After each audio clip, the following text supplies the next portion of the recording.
We're keeping a close eye on Capitol Hill as lawmakers try and decide on who is going to become the next Speaker of the House. Republicans have nominated Majority Leader Steve Scalise of Louisiana as their candidate. So glad you're with us again today at 4 o'clock. I'm Adam Longo. And I'm Simone D'Alba. Now, the big question tonight, will Scalise have enough votes to secure that job? Skylar Henry is joining us live from Capitol Hill. And Skylar, we know you've been talking with lawmakers all day. We've seen the Republican Party struggle to get on the same page just in terms of who they're going to support for Speaker. There's lots of loyalty to McCarthy still. Any idea when they may reconvene for a vote? Hey, Simone and Adam, good to be with the both of you. And that loyalty goes to Representative Jim Jordan of Ohio as well. That was the vote that we saw, a two-man race where Scalise eked it out, 113-99.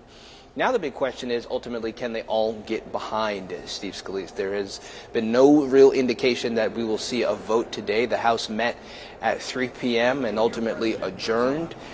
In this time, we know that Scalise will try to work with lawmakers to try to earn their support as well. Many of the lawmakers that we've heard from throughout the day today say that he still has to prove to them why he should earn the gavel and lead the lower chamber. And there are a bunch of factors as to why that is, namely what ultimately will happen with this continuing resolution to keep the government open in the long-term sense.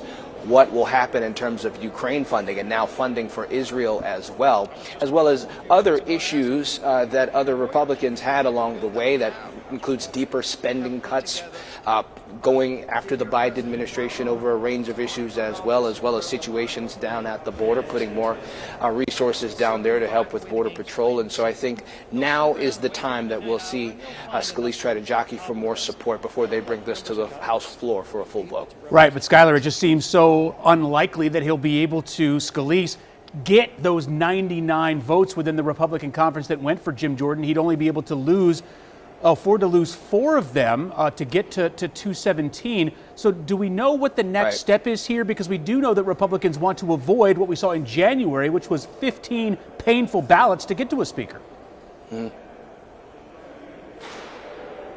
Well, that's funny that you asked that, Adam, especially when you take into consideration that Congressman Jordan himself said that it is time to get behind Scalise following that vote that we saw from the House GOP earlier today. But several members still say that they will present or vote for him when this goes to a full House floor vote.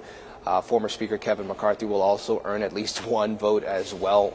McCarthy said that it's time to move on and do the work of Congress, especially considering that there's just this short amount of time to try to carry on with business before the government faces the possibility of a shutdown yet again in the next couple of weeks. So that is also a factor as well. What we know is that, as I said, Scalise will continue to work to try to earn the support. There's even concerns about his health. We know that he's had a cancer battle as well as other health issues over the past, but those who are for Scalise have said that he's done the work of the party in good health since he's taken over in January. So ultimately, this will be a race to the finish. We know that there will obviously be a lot of hours here on Capitol Hill that lawmakers will be spending jockeying to try to get some more support for Scalise before they at least try to walk in some sort of lockstep. But to your point, a very slim margin that he has in terms of trying to earn all 217 of those votes. Yeah, a very fluid situation. We will await further developments tonight. Skylar Henry on Capitol Hill. Thanks.